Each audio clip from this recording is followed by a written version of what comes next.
The feeling is familiar: a quiet room, a single task, and a mind that refuses to stay.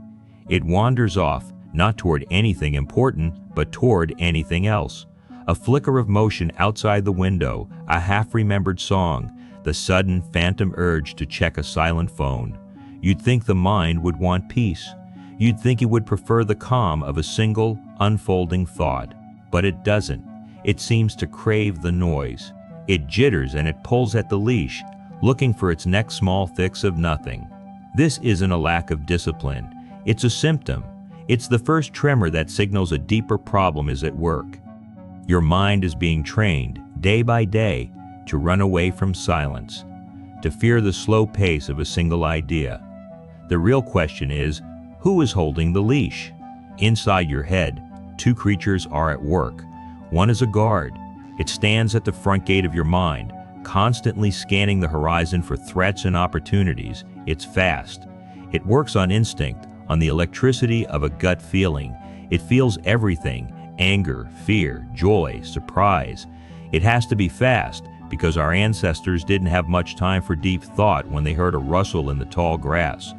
The guard is the part of you that slams on the brakes in traffic, the part that gets a flash of anger from a rude comment, the part that feels a jolt of pleasure from a notification. It's ancient, powerful, and built for survival. Then there is the librarian. The librarian lives in the quiet stacks at the very back of your mind. It is slow, careful, and deliberate. The librarian doesn't feel, it thinks. It takes ideas apart and puts them back together. It connects the threads between things. It checks the footnotes and questions the source. The librarian is what you use to solve a difficult problem, to learn a new skill, to understand another person's point of view. The guard runs on reflex. The librarian runs on effort. For most of human history, they work together in a delicate balance. The guard handled the immediate world, keeping you safe and alive. The librarian, in the quiet moments between, would sort through the experiences and build wisdom over time. But the world has changed. The world got loud, unbelievably loud. And the architects of this new, loud world discovered a secret, a kind of back door into the human mind. They learned that the fastest way to get inside your head, the fastest way to hold your attention, is to keep the guard on high alert all the time. The librarian needs peace and quiet to work. The guard thrives in chaos. So they built a world of chaos, designed specifically to keep your guard busy and your librarian silent. The machine learned a simple trick. To keep you hooked, it just has to keep your guard busy. It doesn't need to be smart. It just needs to be loud and fast and constant. Think of the endless river of information on your screen. It is not a library filled with organized thoughts. It is a waterfall of pure emotional triggers flowing 24 hours a day. A shocking headline, a political post designed to make your blood boil, a cute video to calm you down for a second, another, even more shocking headline. Each one is a little pebble thrown at your guard. Ping, a reaction, ping, another reaction, ping, ping, ping, ping. Your guard is just doing its job. It's trained to react to every incoming pebble, but it never gets a break. It's in a state of constant low-grade panic and excitement. And while the guard is busy at the front gate batting away pebbles, the librarian sits in the back, waiting. The books gather dust. The quiet space needed for deep thought is never ever available because the noise from the front gate is constant and overwhelming. This has real effects, tangible ones. Your attention span isn't just shrinking, it's being broken piece by piece on purpose. You find it harder to read a long article. You get restless during a slow movie. Your mind starts to crave the next hit, the next pebble. You become easier to anger because your guard is already on edge. You become easier to please with simple, sentimental things. You become, above all, easier to predict. Some thinkers believe our endless hunger for distraction isn't really a search for entertainment. It's an escape. We run from the quiet because the quiet is where we might have to face ourselves, our real thoughts, our real feelings. The system we've built offers us a constant buzzing escape from that quiet. It's the perfect business model. It sells us the disease, a fractured attention, and then it sells us the cure, which is more and more distraction. The librarian is the part of you that can see nuance, the part that can say, maybe it's more complicated than that, the part that can hold two opposing ideas in your head at the same time, the part that can change its mind. It is the part of you that generates true wisdom, and it is being starved into silence. We are becoming a generation of twitchy, overworked guards and silent, forgotten librarians. We are drowning in information, reacting to everything, and understanding almost nothing. Your mind becomes a human tuning fork, just vibrating with whatever emotion the system wants you to feel at that moment. And we feel it, we really do. We feel the anxiety, the anger, the drain. We just tell ourselves it's our fault, that we should be more disciplined. But you cannot out-discipline a system that is designed by the smartest people in the world to break your discipline. It's like trying to stay dry in a hurricane. So you are being farmed. Your mind is a field, and the crop is your focus. Every second of your attention is harvested, bundled, and sold to the highest bidder. But what if the farmer looks out one day and the field is empty? What if the crop simply refuses to grow? This is the rebellion. It doesn't start with a protest or a loud declaration. It starts with a quiet, stubborn, and deeply personal no. No, I will not react to that headline. No, I will not fill this silent moment with noise from my pocket. No, I will not scroll myself into a stupor. The most radical, subversive act in a world built on your distraction is to choose deliberately to be undistracted. To protect your attention is not a wellness trend or a productivity hack. It is an act of intellectual war. It's the decision to fire the farmer. It is the decision to take your mind back. The path back isn't complicated, it's just hard. It requires a kind of courage that our world doesn't talk about much. The courage to be bored.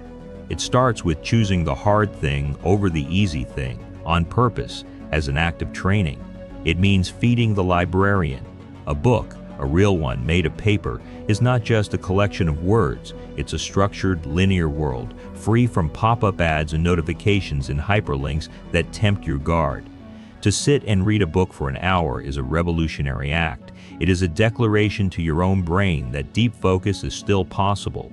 It rebuilds the mental muscles that the waterfall of noise has allowed to weaken. Solitude is another tool of the rebellion. Just sitting alone with your thoughts, without a screen for rescue, is a training ground for the librarian. At first, your guard will scream in protest. It will get jittery. It will invent 1,000 reasons to reach for your phone. It will tell you that you are missing something important. Let it scream. The discomfort you feel is the feeling of your mind rewiring itself. It's the sound of the librarian sweeping the dust off the old books. There is an unseen landscape inside each of us, a whole world of ideas and feelings. Solitude is how you learn to explore it. And a real conversation, that's another one. A conversation where you listen more than you speak, where your goal is not to win the argument, but to understand the other person. This is an incredibly difficult task for a tired guard, which only wants to react and defend. But it is the primary work of the librarian who seeks to connect and to comprehend. It forces your mind to engage with complexity, to hold another's perspective, and to build something new together, instead of just shouting from behind a wall. These are not just nice activities, they are cognitive exercises. The brain changes based on what you do with it. Every time you choose the book over the feed, the silence over the noise, the deep conversation over the shallow comment, you are physically altering the connections in your brain. You are telling your guard that it's okay to stand down for a while. You are telling your librarian that it's time to get back to work. This is how you rebuild the library. One book, one quiet moment, one real connection at a time. It will be difficult at first, but it is the only way. Two roads are forming, not for society, but for the human mind itself. Down one road, we continue as we are. Our attention becomes shorter, our thoughts become simpler, our emotions become the primary way we understand the world. People learn to think in slogans and react in memes. We lose the ability to handle complexity, and so we demand simple leaders with simple answers to complex problems. Wisdom, the kind that comes from slow, deep thought, becomes a rare and misunderstood artifact from a bygone era. Down this road, we are easily influenced, easily angered, and easily controlled. We provide the data, the clicks, and the outrage that fuels the entire system, all while believing we are thinking for ourselves. Down the other road, a smaller group of people choose to fight. They choose to do the hard work of reclaiming their focus.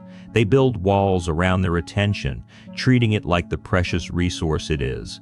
They train their minds to go deep, to be quiet, to be still. These are not superhuman people. They are just people who practiced. They become the ones who can solve hard problems, create meaningful art, build complex things, and see through the endless noise. This isn't about being smarter or better. It's about having access to a different mode of thinking, a mode that is becoming a quiet superpower in a world that wants everyone to operate on the same frantic, reactive level. The gap between these two kinds of minds will grow wider and wider. The world will be shaped, as it always has been, by those who can control their own minds. And that control begins with the control of your own attention. The perfect trap doesn't feel like a trap. It feels like your own idea. The outrage you felt this morning, the sudden desire to buy something you didn't need yesterday, the opinion you shared without really thinking it through, it all felt real. It all felt like you. But in a world where your attention is the prize, bought and sold by the highest bidder, you have to wonder, that last thought you had, was it really yours?